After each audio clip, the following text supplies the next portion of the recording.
All right, where are we? Last time we left off right in the middle, and we're just going to pick up where we left off. Where did we leave off? We were talking about stress this week. We're taking relationships and putting them in context. We're pulling back the focus. We're saying, wait a minute, a relationship is more than just two people talking. They're talking somewhere. They're talking in the night, they're talking in the day, they're talking in their house, they're talking in an alley. Context matters. And one particular part of the context that has been studied a lot is stress. The presence of elements in the environment of a relationship that either make demands, that draw energy out of the relationship, or that provide resources, that give energy towards the relationship. And stress, as we said, usually makes intimate relationships harder. On average, stress is associated with negative outcomes. And then we say, well, maybe not always, but in particular people who are chronically stressed, people for whom people who have a stably low level of resources to devote to the relationship, that's going to be a problem. And a lot of research shows that that's true. People who have ongoing difficulties outside the relationship are likely to have difficulties within the relationship. Which raised a question, and was the question we ended on. What about underprivileged populations? And when I say underprivileged, that's sort of a nice way of saying poor. What about people who are just poor? They get married, people who are poor get married at the same rate, approximately, as everybody else, which is to say, everyone in the population gets married regardless of whether you're poor, middle class, or rich. The question is, if everything we say about stress is true, then relationships should somehow be different. Intimacy, the process of maintaining intimacy, should be different and more difficult for people who are poor. Is this true? It's really true. It's extremely true. Let's talk about how true it is. This is research that looks at a nationally representative sample that was collected in 1995, but there's no reason to think anything's changed since 1995. The data were published in 2002. And what it did was, this is very straightforward. It looked at divorce rates across the country according to different characteristics of neighborhoods that people live in. So, for example, if you look at the amount of unemployment in a neighborhood where people live, in neighborhoods where unemployment rates are low, the yellow always means low, divorce rates are relatively low. But where the unemployment rate is high, you'd expect that's going to be, where a neighborhood where more people are unemployed is going to be a poor neighborhood, divorce rates are a lot higher. How about this one? Where the personal income is low, that's kind of the definition of being poor, divorce rates are right up here. Where's this? This is percentage rate. 44%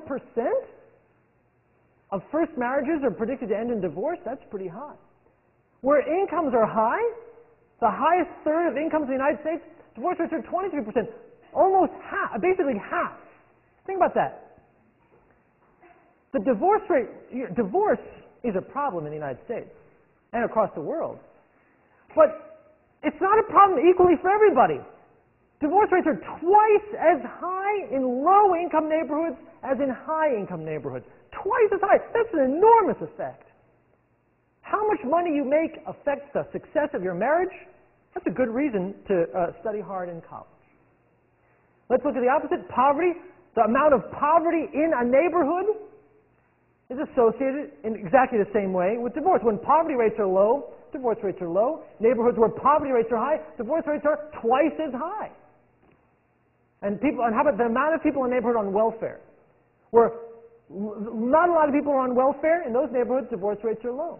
Where lots of people are on welfare, divorce rates are high. So, poverty is, now this is not a causal necessarily, this is not causal data, but it's really suggested that these are huge effects. That in parts of the country where people are poor, marriages break up twice as frequently. Here's another way of thinking about this. It's not just that marriages are breaking up, but they're breaking up quicker. This is an interesting graph. Wow, wow, wow. I borrowed this. I don't even know how to do that. Let's ask this. How long do marriages last before 30% of them have broken up? How far do you have to wait in the length of a marriage before you have a 30% chance of getting divorced?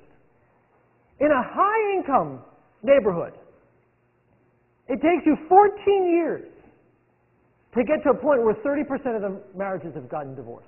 14 years to get 30% risk. In a middle-income neighborhood, it takes you 9 years to get to the same level of risk. So the middle income, you're getting 30% of the marriages are getting divorced quicker. In low income, 6 years to get to the same point. So it's not just that there's a higher risk, but it's quicker. These marriages are ending quicker. Again, that's based on the same data, by the way. So this is something we don't talk about a lot. We think, well, divorce, hey, nobody wants to get divorced. And it's true, nobody does want to get divorced. And you think, you know what, when I show these data to people, people say, well, what about Hollywood celebrities? They're always getting divorced, those guys. So rich people don't have it easy. Rich people's marriages aren't that stable. You see the flaws in that argument. Hollywood celebrities represent, 1,000th of 1,000,000% of the United States. Most rich people in the United States are not Hollywood celebrities. Most rich people you've never heard of. They're just quietly rich, and their marriages last a long time. Don't let anyone tell you, it's tough to be rich, too. Most of the time, it isn't. Like, if you have a choice, be rich. So we're looking at divorce here, but maybe that's just the divorce part. What about the quality of the relationships?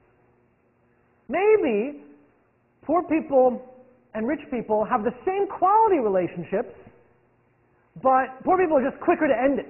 They're less committed to the institution, so they just end quicker. No, that's not true. This is data that I personally collected in a study I'll tell you about in a few minutes. But basically, we compared, again, for high, middle, and low-income individuals who were in intimate relationships, we just compared how happy are you? How satisfied are you with your relationship? These are the married people. Here's the rich people, pretty happy. Middle-class people, pretty happy. But the poor people were significantly less happy. These are the poor married people, significantly less happy than the middle or wealthy married people. What about the people who are in intimate relationships but not married? Well, we compared them too. And now all of these people were less happy than the married people. Good news. Married people are always happier, at least in this sample. But still, even if you're unmarried, the poor unmarried people still were the least happy. In fact, there was the least happy people in the entire sample. The least happy with their relationships. So being poor is powerfully associated not only with the stability, with whether your relationship lasts or not, but also with the quality of your relationship while you're in it. In ways that we don't talk about a whole lot. Well, why? What is it about being poor, about being chronically underprivileged, about not having a lot of resources that would make it hard to be intimate? You like to believe, well, love doesn't need jewelry, love doesn't need money. We can just live on bread, water, and passion. But the reality is somewhat different. In fact, there are many ways that an environment of poverty or underprivilege or disadvantage constrains low-income couples. Constrains meaning makes it hard to maintain intimacy. We've been talking this whole course about how to maintain intimacy. We've been talking this whole course about all the different things to do, all the different ways to think and behave to maintain and strengthen a bond with another person. Well, if you are poor, there are a number of ways that that's harder. Here's one. Poor couples simply have less time. Now, this has been researched in a number of ways. For example, people who are the poorer people in the United States are more likely to do shift work or to have non-standard hours. What I mean by that is You know, I'm a professor, so I get to work whenever I want. It's such a great job, it's ridiculous. But a lot of people have jobs that like they work, you know, from 9 to 5, or from, you know, 10 to 6. But imagine there's some jobs in the world where you have to work late shift or the night shift, or you have to work like from 5 in the afternoon to 2 in the morning, or you have to work the evening shift from 11 at night to 7 in the morning. That's what shift work means. And the people who are poor are much more likely to be in those jobs. The jobs that require, like jobs where there's a factory that runs all night and there's the night shift. Or the janitorial staff. The people who are, the nights that I choose, that I elect to work late. My schedule those days overlaps with the schedule of the people who don't choose their jobs, but who clean the buildings in Franz Hall, the psychology building, where their shift begins at 9 a.m. They only start cleaning the building when everyone else leaves. At 9 p.m., excuse me.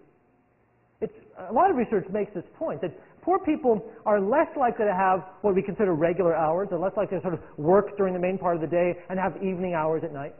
Also, poor people work more hours when they are employed, and of course for less pay. The result is they have less time, less flexible time. People who are poor in the United States simply have less time that they can choose what they want to do with their time. That's my next point. It's not just that you have less time, it's that you have less flexible time. So again, take an example of, when I try to think of the luckiest person, I have to only hold up myself. So, you know, a professor, aside from having to be in this class, and again, it's a pleasure to be in this class, but I have very few other obligations. You know, meeting here, meeting there. Oh, my kid is sick, I cancel it. Oh, my wife's having a baby, I get a friend, good friend, talented friend, to cover my lectures for me. That's very lucky. I've got flexible time. Oh, I need to take the card. Okay, in the morning I'll take the card, and then I'll go to my afternoon lecture. What a great job! So I'm not trying to harp on it. But poor couples don't have flexible time. Poor couples are more likely to be in jobs that don't give you vacations, that don't give you sick leave, so now you're in a job where they say you have to be here at 9 a.m. on the line of the assembly line, or you're fired. And if you work part-time, because you have to do several jobs just to make ends meet, several part-time jobs to make ends meet, you're not allowed to not show up or be late. You have to stick a time card in. You've got a card. You've ever heard of a time card? Maybe you've even used a time card. We actually have a card, and you have to stick it in some little time. Raise your hand if you've ever done that. Oh, wow. My understanding is that's not that fun. The point being that someone's monitoring when you show up, and every time you don't show up, you don't get paid. If I show up to work late, that doesn't affect my salary. I get paid the same thing whether I show up at 2 or 2:30. If you're on a time card, you get paid for the hours you're there, which means if you've got a sick kid, a car that is in the shop, and suddenly someone's making a demand on you, and you need a little bit of flexibility there, your partner needs extra support because your partner's sick, you don't have that flexibility. Or if you take it, it costs you. You pay for the flexibility in a way that middle class or our richer people don't have to pay. So poor couples have less time, they have less flexible time, and at the same time, they have more demands on their time. A lot of research on this point, that people who are in the poor strata of socioeconomic status have more sickness, more stressful events, more sick relatives, more crises, essentially, that would require them to be away from work or away from their family. In other words, they have more demands that require the exact time and flexible time that they lack. Kind of a catch-22.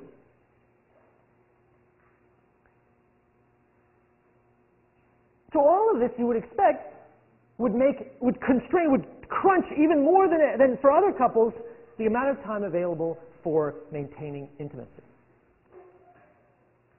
And indeed, this research shows, research on intimacy in poor couples,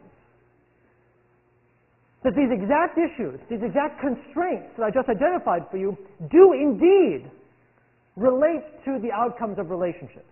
When couples lack shared leisure time, divorce risk goes up. Think about that. Think back at the importance of shared leisure time. and how we take it for granted. We who are not poor take for granted that if we have a relationship partner, an intimate partner, either a lover or a spouse or a boyfriend or a girlfriend, that we'll be able to just sit with that person and watch a movie, or go out to a meal together, or hold hands or talk, or just have a moment to sit on the couch and say, so, how are you doing? Or, let me tell you a story about the day. You're going to laugh at this when you hear about this thing I just had. We take for granted, and those moments, I dare say, and we sort of have assumed throughout the course, intimacy rests on those moments. The maintenance of intimacy is grounded in that shared leisure time, that shared time to share intimate moments, emotional expression.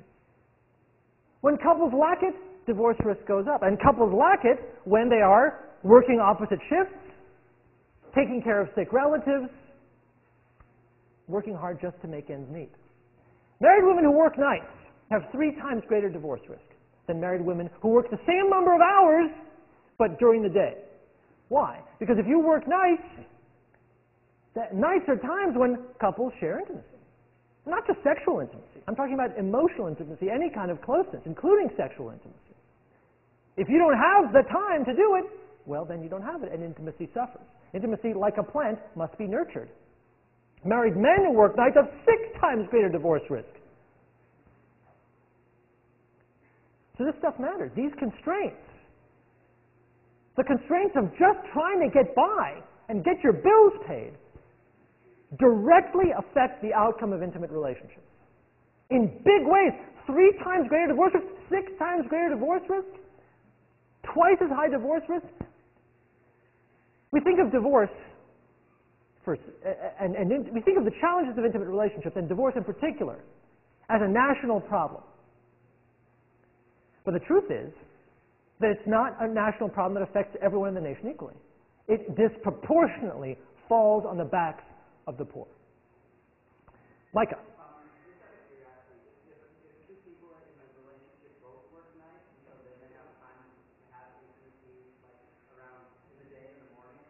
Yeah. It's a good question. This work was done by a woman named Harriet Presser, and I'm trying to remember the details. My thought is that it's still negative.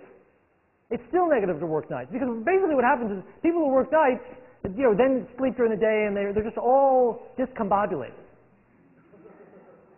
But I don't know the direct answer to your question. I could imagine, if the husband and the wife are both working nights but otherwise have identical schedules, maybe that would be better than not having identical schedules. I can understand the intuition there, but my sense is that rarely happens. Why? It is.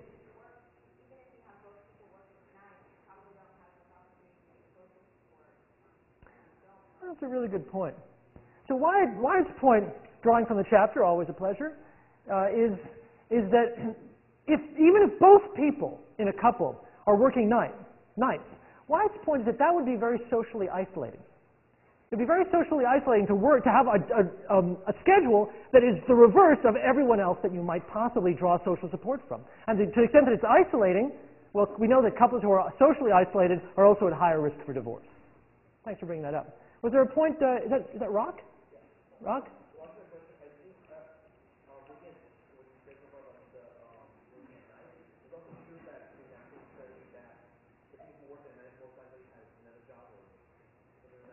That is true. So Rock's point is, well, maybe the people who work at night also have other jobs during the day. Now, again, I'm not sure about this particular study, but it is true that people who work at night are more likely to have multiple jobs, too.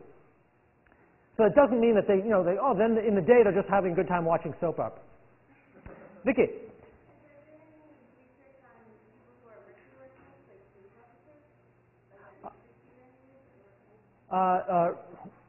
There is research on police officers, a little bit of research on police officers. Police officers' divorce rates are really, really high for a number of reasons. One is they have crazy hours. Another is it's a really stressful job. Really, really, really stressful job. For a lot of reasons. including the hours. But police officers make, lower middle class wages for very, very high stress. We can talk about police officers in particular, but I know that their divorce rates tend to be really high. Lucas? Does this apply to even without poverty? For example, when couples lack shared leisure time, let's say one's a partner at a firm, the other one's a brain surgeon, both are so busy. I mean, there's rewards in making that much money, and I guess they get support from that, but they also don't have money. Yeah, Lucas's point is, what about couples that aren't poor, that maybe are even really rich, like doctors and business people, but who lack shared leisure time? Well, Lucas's point is, there's probably a trade-off there. On one hand, if you lack shared leisure time, that's bad for a relationship. On the other hand, if you're making a ton of money, that's good for the relationship because when you finally get together, you can go to the Bahamas for a weekend. Which, if you're poor, you don't have that option. When you finally have the 2 minutes to share together. But this research was done on people who are poor in particular. So, what are we saying here? What we're saying is that, and we're saying a point that's, I think, quite profound and new for this course, that the development and maintenance of intimacy between two individuals is directly tied in to structural things like the nature of the economy. Well, that's not something we think about a lot. There's an economic change happening right now in the United States, right? We can't open a paper, you can't open a website without thinking about, wow, the unemployment rate is going up, the credit crisis, the mortgage crisis, defaults on homes. The point we're making today is all of that isn't independent from intimate relationships. It's going to affect intimate relationships, and it's affecting them now. And with that in mind, let's step back a little bit. I may have shown you this the first day. I have trouble remembering things. But divorce rates in the United States over the last century, it's kind of illustrative to think about. Take a look at that. Did I show you this? Did I show you? Yes? I did show it to you? Well, I'm going to show it to you again. Divorce rates peaked after World War II. People came home from the war, got divorced. But then, divorce rates fell, plummeted to a really low level where they stayed for about a decade and a half. And then they went up, where they basically stayed. Then they sort of trailed off at the 80s. Now they've been pretty flat for the last few years. When you look at these historical trends in divorce, it raises a question. Why would you see these major shifts in divorce rates in the United States? What would go on here that would make divorce rates go from here to over double? Is it that in this decade, the 70s, people forgot how to talk to each other? Is it that people got more neurotic? That their attachment styles changed? Oh, in the 50s, everyone's attachment style was secure, but now suddenly their attachment style changed. Hard to imagine. Well, I'll tell you what did happen in the 1970s. The economy of the United States changed. You know what was true during this part of the last century? A family of four could live comfortably on the wages of a single blue-collar worker. In the 1950s, a person working in a factory, for example, in an auto plant, could, on one income, support a family of four, pay a mortgage, support a family of four, send everyone to school. That stopped being true in the 1970s. And you know what else rose in the 1970s? The number of two-income households. Of necessity. The economy changed in the 1970s. In the 1950s, one person could work, and the other person could stay home. And often there was the husband working and the wife staying home. In the 1970s, that became economically impossible. A lot of people have taken this divorce curve and mapped it right on economic curves and gotten an almost perfect correlation. In other words, if you think about historical context, there's no reason to believe, oh, well, our ability to be in a relationship, our ability to make adaptive attributions for our partner's mistakes somehow changed in the 70s. But what did change in the 70s is the structure of the economic outcomes in the United States. Question, what's your name?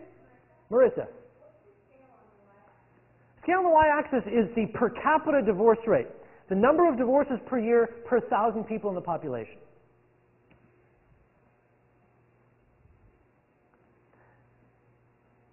Well, all this brings us to kind of an interesting thing. In the United States, the fact that the poorer segments of our country are more prone to break up their relationships or to have their relationships end early has not gone unnoticed. It has not gone unnoticed at all. In fact, for the last 15 years or so, marriage has been part of federal policy. Maybe you don't know that, but it has been. And it started in the Bill Clinton administration. When Bill Clinton was president of the United States, a Democratic president, there was some thinking about how can we improve the life of the poorest members of the United States, the poorest people in the United States. And to that end, Clinton authored legislation that reformed the welfare system. In fact, you're probably too young to remember it, but he gave a speech saying, "We are ending welfare as we know it." Welfare being, of course, the system of the federal government giving money to poor people to help them get by.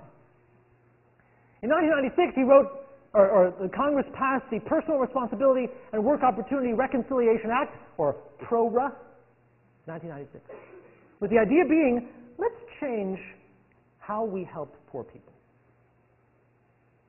And what that bill did was it gave states, this is going to tie back to intimate relationships in a moment, it gave states flexibility in how they could spend welfare money. And what the bill said is, states, hey states, we're going to give you the money and then you can pay the poor people any way you want, but we have some advice for you, states. Could you do us a favor and do 4 things? 3 of those 4 things were, try to get poor people jobs. The 4th of those things was, try to help poor people get married and stay married. Because the government said, if being poor is associated with high rates of divorce, maybe if we can lower rates of divorce, we'll have less poor people. At least that was the logic. Most of the states ignored that recommendation, just ignored it. Said, hey, it's not our job to get involved in people's marriages, thank you very much. We'll focus on jobs. But in 2002, that changed. In 2002, the PRORA expired, and it had to be renewed. Now there was a new administration. This was a Republican administration of the second Bush administration. And it took them 4 years to pass new legislation about welfare. It took them 4 years. But in that 4 years, this bill changed. It changed a lot. The Bush administration said, now we want welfare to be much more focused on family life. We've gotten people hired in jobs. We're not worried about their jobs. Now we want them to stay married. In fact, we're going to make that the focus of the welfare system, to keep families, to form families and keep them together. We're going to make that the focus of welfare. So here's what they did. They said, we're going to take money from the TANF program and give it to research and programs that promote marriage in low-income populations. What's the TANF program? TANF stands for Temporary Assistance for Needy Families. This is the new name of welfare. After 1996, welfare became TANF. Temporary Assistance for Needy Families, with the accent on the T, accent on the temporary. The new bill said that money that we're allocating for needy families, we're going to take some of it out. And we're going to spend it exclusively on efforts to support relationships in poor people. Well, given everything we've said today, there's a lot to like about that policy. I mean, think about what we're saying today. So far, we've talked about how, in fact, divorce rates are higher in poor segments of the population. For a lot of reasons, life is very difficult for poor people in ways that make maintaining an intimate relationship extremely difficult. So, who could argue with taking money and explicitly using it to help relationships among poor people? It does sound like a pretty good idea. But there were some stipulations on how this money could be spent. You couldn't just spend it on any old thing. Oh no. The bill was quite explicit about how that money would be spent. There were 8 things. 8 things you could spend the money on and nothing else. You were not allowed to spend the money on anything but these 8 things. Let's go over what the 8 things are. And imagine if you were a poor family, how excited you would be about these 8 things. Number 1, you could spend them, states were allowed to spend the money on advertising campaigns on the value of marriage. So posters saying, marriage, do it. Second, education in high schools on marriage values and relationship skills. So the idea was to develop curricula, and I've seen some of these curricula, which adds a new course, a new required course to high school curricula. You can start taking in sophomore year or through senior year. It would be a relationships class, a little bit like this one, where you learn, except in that class you sort of learn about marriage and why it's a good thing, and also about how to have a good marriage. Education programs for non-married, expectant, and recent parents. So this is now unmarried couples who are going in to get medical care for a baby would be getting education programs on why they should consider getting married. Education and skills training for engaged couples or individuals thinking of getting married. So this is now a class, they're offering classes to people on how to interact well, how to communicate better. Skills training programs for married couples, so this is for married couples who are already married, programs on how to communicate. Divorce reduction programs, again, that teach relationship skills.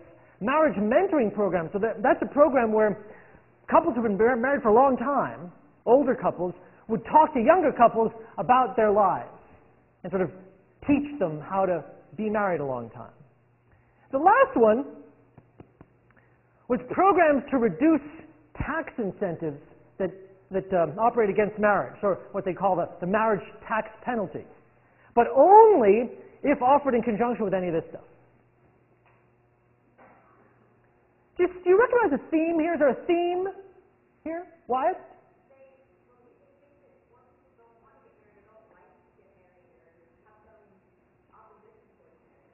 Wyatt says, what's the assumption here? What is it? Wyatt hits it right on the head. There's an assumption here, which is that poor people are getting divorced. Why? Because they don't know how to be married. Because they don't know enough. Poor people somehow don't know enough to be married a long time. They don't want it enough, or they just don't know how to do it. So what the poor people need is education. We must educate the poor. By the way, these words are direct quotes from the language of the legislation. I did not make this up or summarize or paraphrase in any way. This is exactly the words from the legislation. And the assumption of this legislation is that poor people have high divorce rates because why? They don't know the value of marriage, or they don't know how to do it. They don't have the skills. That's the assumption of this legislation. Was there a question over on the side? Question? Nope. Nope. Anything? Well, now that is a little bit different than what we were talking about a moment ago. A moment ago, we were citing research on poor couples, and we weren't saying they don't care about marriage. We weren't saying they don't know how to do marriage. We were saying that life is hard for them, which actually constrains having a good relationship. Yes? Is that... Melissa? Megan? Hey, that's another good point. If we know that poor families have time constraints, so what are we going to give them? Some classes to take. Micah.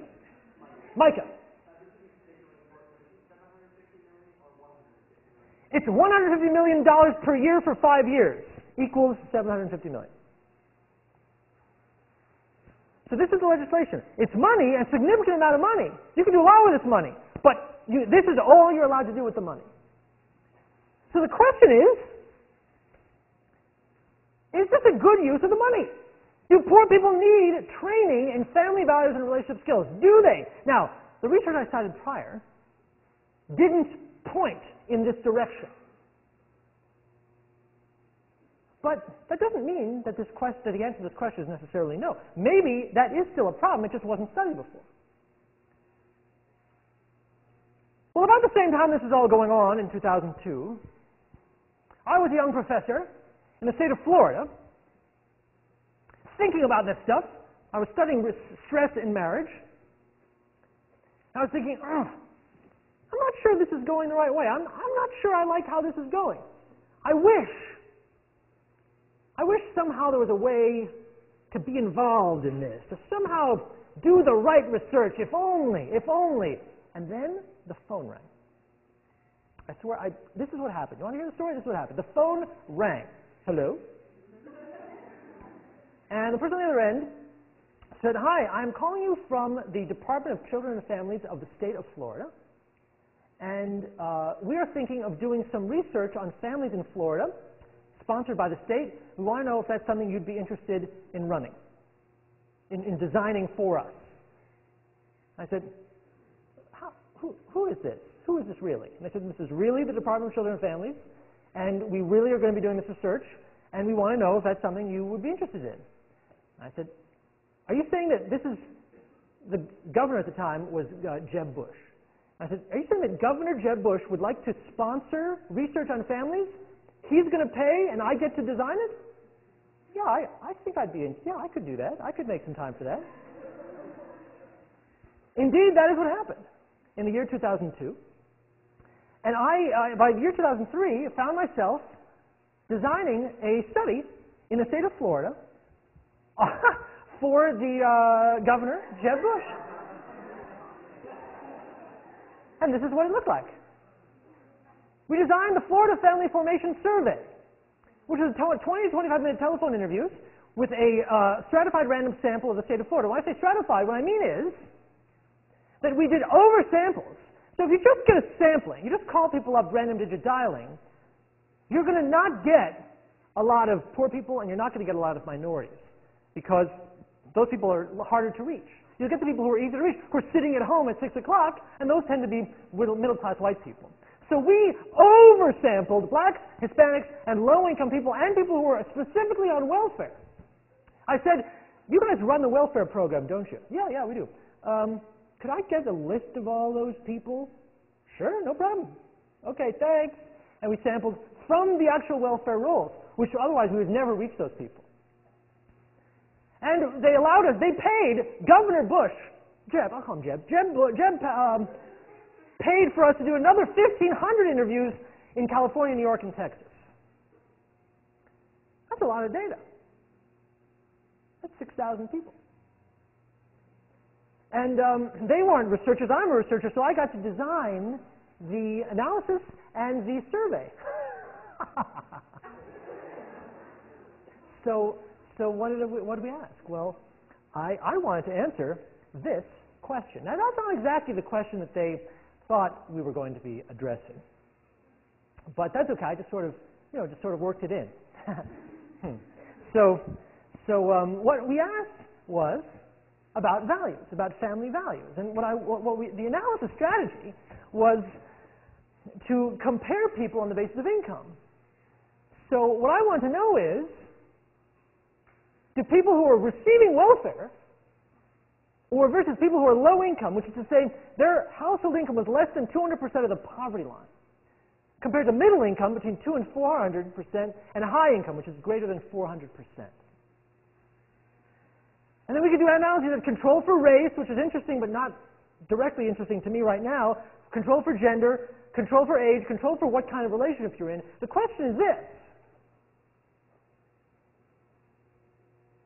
are the values of the poorest members of society different from the values of the more wealthy parts of society? Because the legislation that was passed assumes that the answer to that question is yes, and it assumes that these people have less strong values for family and marriage and childbearing and all of that good family stuff. Therefore, and of course, that assumption justifies the decision to pay money to give poor people better value. The question is there evidence to support that assumption? Well, this is what we did. We asked people a couple items. For example, here's one item. To what extent do you agree that a happy, healthy marriage is one of the most important things in life? Here's what we got. Canvas people, low-income people, middle-income people, and high-income people. Looks like it's a big difference, but in fact these are tiny differences. This is 8.72 on a 9-point scale. This is 8.66 on a 9-point scale. A difference of 0.06. Not a significant difference. There were no significant differences in the value of marriage. Whether you were on welfare, poor, middle class, or rich, everybody loves marriage. This is very close to the top of the scale, which was 9. Everybody thinks that marriage is great. And that's true in every study that's ever been done, by the way. People in the United States think that marriage rocks. Gay people think that marriage rocks. Gay, straight, young, old, divorced or not divorced, for the most part in the United States, the value of marriage is really, really high. Everyone thinks that marriage is a super good thing. What about attitudes towards divorce? You can imagine you might love marriage, but you're also quite tolerant towards divorce. 3 items, one of which was this. Divorce can be a reasonable solution to an unhappy marriage. So if you agree with this, if you have a high score on this, you're saying, hey, if a marriage is bad, it's okay to get out. It's okay. Divorce is okay. High score means I'm okay with divorce. I'm tolerant of divorce. Well, who's the most tolerant of divorce? This is a significant difference. People on welfare and the richest people. The people who were the absolute most tolerant of divorce were actually the people who were the highest income. What's interesting about that is, as we know, those people have the lowest divorce rates. The people with the lowest divorce rates are also the people who are the most tolerant of divorce. The low-income people down here were quite intolerant, relatively speaking, even though we know the divorce rates are quite high. We asked them, how do you feel about, is it okay for couples who are not married to live together? Premarital cohabitation, we say. Again, a significant difference. And which group was the most who embraced this non-traditional family form? It's the richest people again. There's a significant difference here. The most wealthy people were the people who were most in agreement that it's okay for couples who are not married to live together. What about premarital sex? Okay, what about premarital sex? Here's one item. Couples should wait to have sex until they get married. So if you agree with this, you are saying, I do not believe in premarital sex. No. So presumably, if you're more traditional, you would be more likely to agree with this. If you have higher family values, you'd be more likely to agree that, hey, couples should wait to have sex until they get married. Like Bristol Palin would be your friend if you agree with this. Because she is now, of course, the national teen abstinence spokesperson. Well, it turns out that, guess what? These rich people are the people who are least in agreement with that. And the people who most agree that premarital sex is a no-no are the people who are low income or on welfare. Now, we also know, I didn't mention this before, that these are also the 2 groups that have by far the highest rates of unmarried pregnancy. So if you're thinking about, just to summarize a little bit, low-income groups value marriage as much as middle and high-income groups, according to this study, and according to every other study of this issue that's been done that I could find. But low-income groups are actually more traditional in terms of their attitude towards cohabitation, premarital sex, and divorce. So if you were a policymaker, and you're lying awake at night, concerned about the values of the poor, this is quite reassuring. Congratulations. That battle has been won. The poorest people in society, or at least the poorest people in the state of Florida, California, New York, and Texas, have already agreed with you that cohabitation is bad, premarital sex is bad, and divorce is bad. The problem is, and if you've taken social psychology, this will not be news to you, attitudes are poor predictors of behavior. The fact that these values are in place does not change the fact that low-income groups are also much more likely to engage in cohabitation, premarital sex, and divorce. So these data say that if we're trying to understand divorce rates in low-income populations, values education might not be the way to go. Well, maybe it's a different kind of values, though. I mean, we really wanted to hit this hard. So we said, well, maybe it's not attitudes per se. Maybe it's high standards. And people have made this argument. For example, Andy Cherlin, who actually is a person who I tremendously admire, said this: maybe the poor expect too much from their relationship. So here's his quote. When people evaluated how satisfied they were with their marriages, and he's thinking about like back in the day, decades ago, they began to think more, he's saying this is what's happened in the recent decades. They began to think more in terms of development of their own sense of self and expression of their feelings, as opposed to the satisfaction they gained through building a family and playing the roles of spouse and parent. In other words, he's saying, you know what happened? You know what happened in the United States? Marriage became about being fulfilled personally, as opposed to doing your duty for society. Now, we might argue that that's called, you might say, hey, that's progress. That might be a good, you might call that a good thing. But the argument that follows from this is, well, maybe poor people get divorced because they expect too much from their relationships and they get disappointed when they don't get it. So maybe poor people are saying, oh, if I don't have every emotional need fulfilled in my marriage, then I'm out. Whereas rich people are more likely to understand that, marriage is a social contract. And so interventions into low-income families emphasize the social functions of marriage, saying, hey, these curricula that are aimed at low-income populations, I've seen them, say things like, hey, marriages are work. An intimate relationship is work. Don't expect it's going to be super fun all the time. Don't expect you're going to get a lot of necessarily emotional connection, but it's great for your kids and it's good for society. Heidi.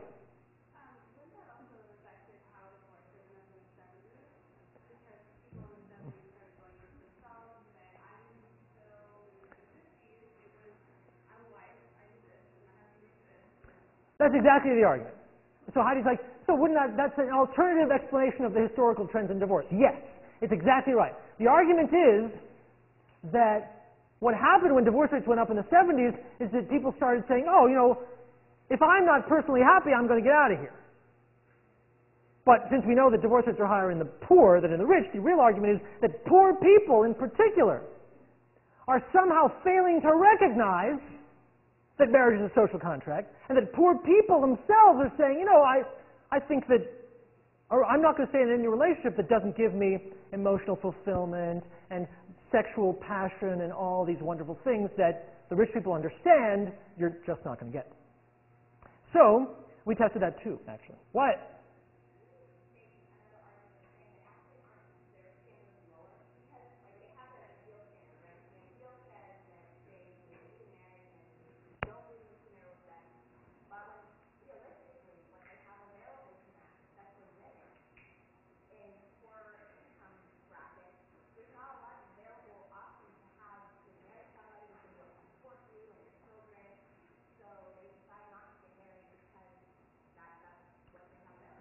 So Wyatt says, maybe Wyatt says, it's spinning a different story. It's saying maybe standards are working in the opposite way. For poor women especially, maybe if their standards are too high, that's preventing them from getting married in the first place. Because they see that there's no way they'll be able to fulfill their standards. So they're staying out of the marriage game entirely. Well, it's an empirical question, and we address it. And the way we address it is by asking couples, asking individuals, what do you expect from marriage or from your intimate relationships? And here's how we ask them. We said, I'm going to list different parts of marriage, and I will ask you to tell me whether you think each item is very important, somewhat important, or not important for a successful marriage. That's a question about standards. It's saying, what do you think is important for a good marriage? And then we compared the answers that the middle and high income people gave us and the low and welfare people gave us. Here's what we found. Some standards were significantly less important to the poor people. Like this. Poor people were significantly less likely to say that it's important to have the same beliefs and values. Poor people said, no, that's not as important to me. As having good sex, not as important to me. Supporting each other through difficult times, no, I don't need that. Not as much anyway. Understanding each other's hopes and dreams, lovely, but poor people were less likely to say that's critical. Being able to communicate effectively, in other words, all the stuff we've been talking about so far in this course, poor people were significantly less, not more, less likely to say that that's important to a good marriage. Well, what's more important to lower income people? Being of the same race or ethnic group? Husband having a steady job, wife having a steady job, and having savings you can draw from. Does that sound like unrealistic standards to you? In fact, there's no evidence that low-income populations have these unrealistic demands for high intimacy, support, communication, and emotion. It's just the opposite. Low-income populations are more likely to report that they care about social and financial stability, the very thing that, as poor people, they lack. So really no evidence that somehow in the parts of society where divorce is more prevalent, you also have these really high standards for emotional connection. Not at all. Poor people, in fact, are more likely to report, we understand marriage is about having money, having a job. That's what a good marriage is about. In other words, fulfilling a social role. Well, maybe the real problem is just that maybe poor people just have more problems with the stuff that rich people take for granted. Maybe poor people are having more problems with communication, so they still need that skill training. They still need to sort of be trained in how to be good in relationships. Well, we asked that too. We asked them, hey, how much are each of the following topics a source of difficulty between the two of you? We gave them a long list of topics, marital problems, possible problems. And we said for each one, tell me, is it a very serious problem, a moderate problem, barely a problem, or not a problem at all? And again, we controlled for race and gender. We just wanted to know, what's the effect of income? Because the programs, the policies, this $750 million is being devoted to low-income populations. So I want to know, what's the evidence that low-income populations need what the government is about to give them? Well, let's take a look. There were some problems that were equally problems for all income levels. No matter whether you were rich or poor, it didn't make a difference to how much spending time together was a problem. Everybody wants more time together. Sex, everyone's having sex problems. Doesn't matter if you're rich, poor, middle class. Each other's parents, nobody likes their in-laws. Poor people, rich people, in-laws are still in-laws. Kind of comforting. Being a parent, having children, it's an issue regardless of income level. Communication is an issue regardless of income level. Household chores. Whether you're rich or poor, everyone wears socks and everyone throws them on the side of the bed. So, there's no evidence, so the training, the relationship skills training that is being sold focuses on communication and spending time together and sex and dividing up household labor. But those are not the unique problems of the poor. Well, what are the unique problems of the poor? The problems that are more severe in low-income populations are surprise, money, drinking and drug use, fidelity, and friends. Well, those are serious problems. But not the problems that are focused on by relationship skills training. Sarah? By friends, you mean social support. What does friends mean? It's a good question. Unfortunately, I don't know what friends means, because all we did is, to what extent are friends a source of difficulty in your relationship? Anecdotally, my sense is, the issue is, are we fighting about your friends? Fighting about who you hang out with, who you spend time with, and the amount of time you spend with them. Can you imagine that? Can you imagine a couple fighting about, hey, why are you always going off with your friends? I want you to come with me. I don't like those people you hang out with. Those are bad people you hang out with. I don't want you to go out with them.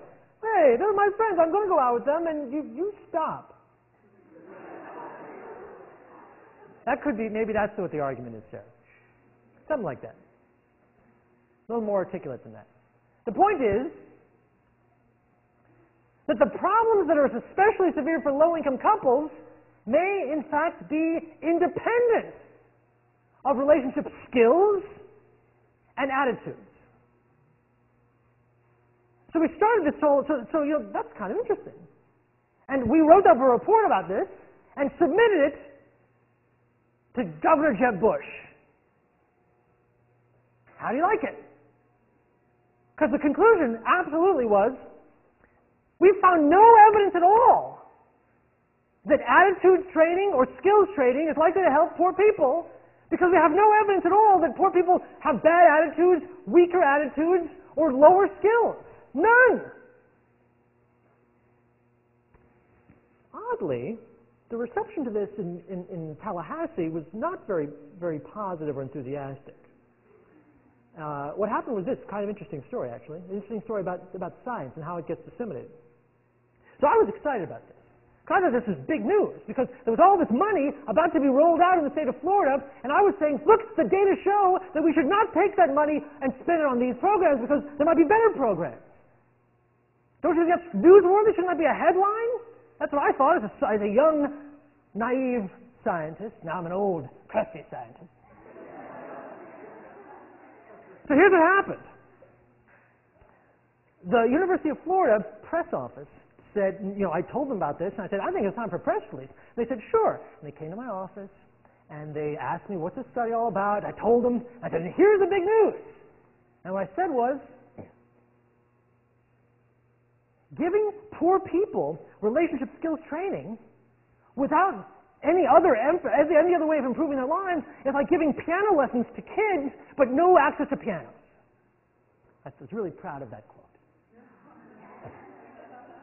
And it got into the press release. And then they went back and wrote it up. And they said, and then they sent it back to me to get my approval. And then I sent it back to them. And while we were doing all that, the state issued their own press release, which said, University of Florida researcher discovers that Floridians value marriage. That was the headline. Which didn't get a lot of play, oddly. Like, it didn't get a lot of distribution. People weren't that excited about that headline because it wasn't an exciting headline. And I was not given it, I was not shown that press release. Someone shared it with me, like, hey, did you see this press release? Is that related to you? I said, yeah, that is me. But, nobody wanted to talk about it. And then a day later, our press release came out, and the newspaper said, wait a minute, wasn't this already in the paper? We already put a blurb on this, and it was over, and it was buried. And that's what happened. So the report, was never posted on, like, the Department of Health and Human Services website. Nothing. Now, I've published on it. But that's a parenthetically kind of interesting story about how research and policy are related, which is to say, they're not that well related. That the policy is the policy. And I think the research is incredibly relevant to the policy, but that doesn't mean that it affects policy. And we might have a discussion privately about, well, does that make the research useless? No, I think it's valuable to know what's going on. Unfortunately, it doesn't mean you're going to necessarily change policy. And imagine, as frustrating as that experience was, imagine how frustrating it might be to be a person who studied global warming for the last couple of decades and being ignored. Imagine somebody who had studied whether or not there was weapons of mass destruction in Iraq. There's a lot of people who are doing research who wish that they were listened to, and I'm joining that crowd. Micah?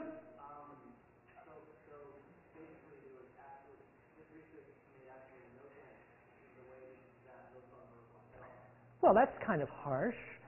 No, that couldn't be more accurate. So Micah said, so let me get this straight. You're saying you did all this research and it made exactly no difference for anyone at all? Well, yes. Well, I'm not asking for your sympathy, but that's just the way the world works.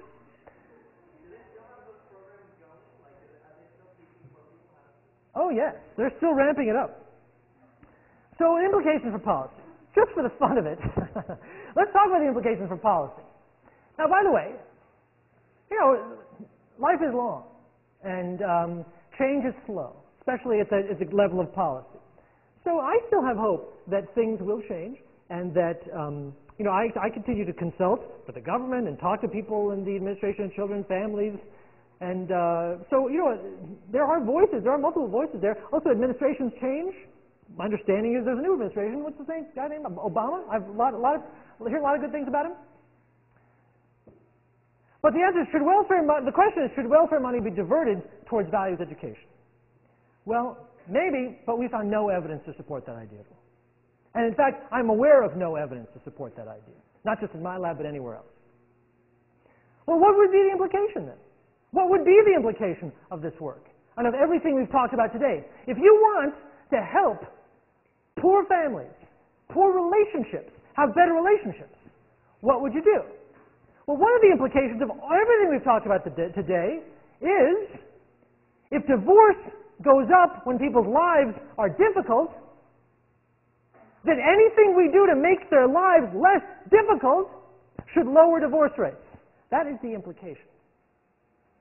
Anything that we do that makes people's lives better, that give people more space to breathe, that give people more time to just be at home. We don't have to tell them what to do while they're home. Just give them more time to go into the bedroom and lock the door. Anything that we as a society do to promote that should promote intimacy indirectly, even if we don't even talk about intimacy. Even if we don't touch intimacy, anything we do to improve people's lives will improve intimacy, according to what we're saying here. Give people more time, they have more time for intimacy, let them figure out how to do it. That's the implication. Is there any direct evidence? Well, there is something. Something I love, a recent study. My favorite study that came out in the year 2008 was done in Norway. Good study. Here's what they did. They looked back at divorce data in that country before and after a policy change that happened in the early 2000s. I think like 2002. There was a policy change. The country made a new policy that offered government-subsidized child care in the early years of life for everybody having a new baby. So in the country of Norway, after, I think it was the year 2002, if you had a baby, you would have some child care coming to your house to help you out, subsidized by the government. That's a pretty good policy. And the question that they asked was, did you see any change in the divorce rate? Heidi.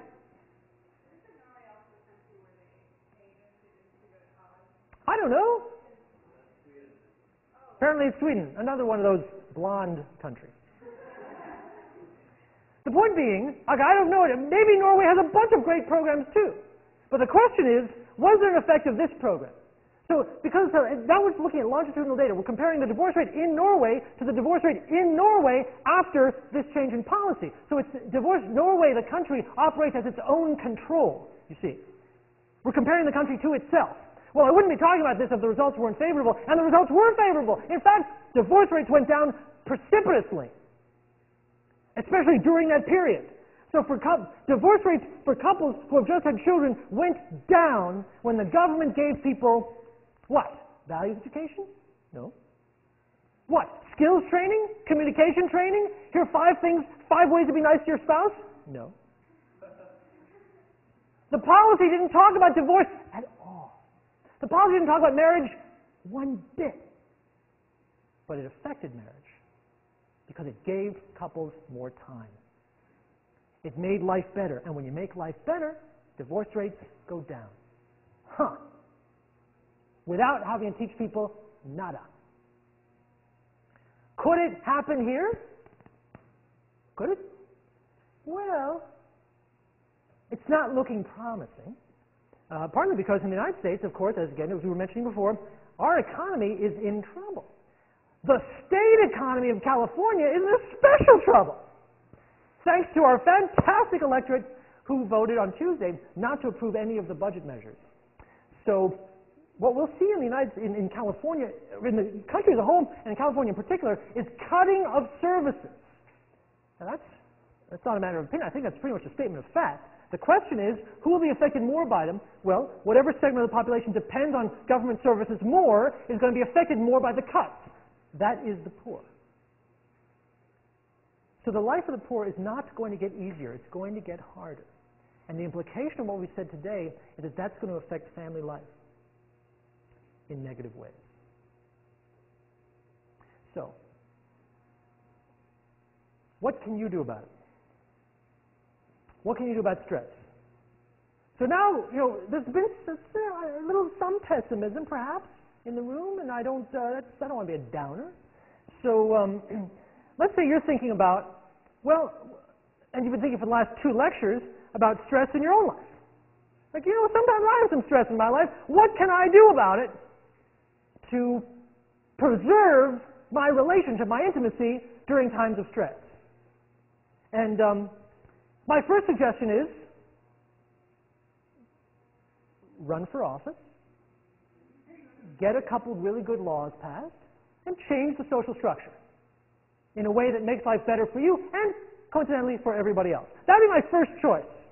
Change the context and make it a context that makes life better for all intimate relationships. Now, let's say you're in more of a rush. You don't have time to run an election. Maybe you're not committed enough to run for public office. Fine. There are still things you can do to minimize the negative effects of stress on your relationship.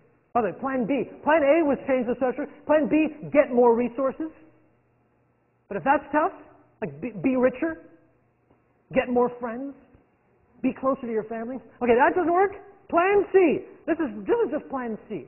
Plan C is this. Pay attention to stress. Pay attention to stress. Did you take social psychology? Anyone who's taken social psychology knows about, oh, nice. You know about the fundamental attribution error. What's the fundamental attribution error? The fundamental attribution error is that human beings tend to focus on what people do and tend to ignore what the environment does. And people in intimate relationships do that just as much as anybody else. We focus on our partners. We ignore how our partners and our relationships are affected by the context. It's easy to do. It is the fundamental attribution error. When stress hits, don't make that error. If you can't change society and you can't change your level of resources and you got stress and you can't avoid it, what you can do is pay attention to it and not ignore it. There's evidence that people who do that have stronger relationships. And this is the evidence. I told you on Wednesday about my pal Niall Bolger and his research on couples taking the bar exam. Remember that? He measured them every single day on the way, in like the 40 days prior to taking the bar exam. Very stressful. Well, what I didn't tell you, because I was saving it. I wasn't hiding it from you, I was just saving it. What I didn't tell you was this. In those couples, the association between the partner who was taking the exam and the supportive partner. Let me put this another way. He looked at the association between the anxiety in the partner and the mood of the supportive partner. And what he found was that 4 weeks out from the exam, the more anxious and in a bad mood the person studying for the exam was, the more bad mood was felt by the person who wasn't studying for the exam. An example of a phenomenon we named last time called stress. Nice. Very nice. But here's the fun part. The closer they got to the exam, the weaker that association. So that the week before the exam, there was no association. The week before the exam, there was no association between how anxious the partner was who was studying and the mood of the non-studying partner. Why not? Why not? Someone.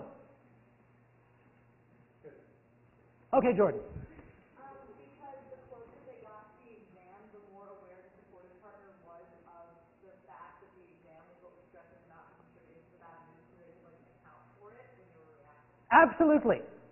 Jordan says the closer they got to the exam, the more salient the exam was as a source of the partner's anxiety. The more it was obvious that your partner was anxious because of the exam, the less you were affected by your partner's anxiety in that particular study. If the source of stress is salient, it's easier to make the correction. It's easier to say, wait a minute, yeah, things aren't going well because you've got an exam tomorrow. I'm okay with that. We can do that for our partners. We can do that for our relationships. It doesn't have to be the bar exam. We can do it for a final exam. We can do it because your partner's just had a bad day. We can just pay attention to the context. It would be great to change the context, but if we can't change it, we can pay attention to it. The irony is that stress makes this hard to do. It's effortful to pay attention to it. It's just another thing to attend to. And when we're under stress, that's harder. But a challenge worth taking up, Class Dismissed.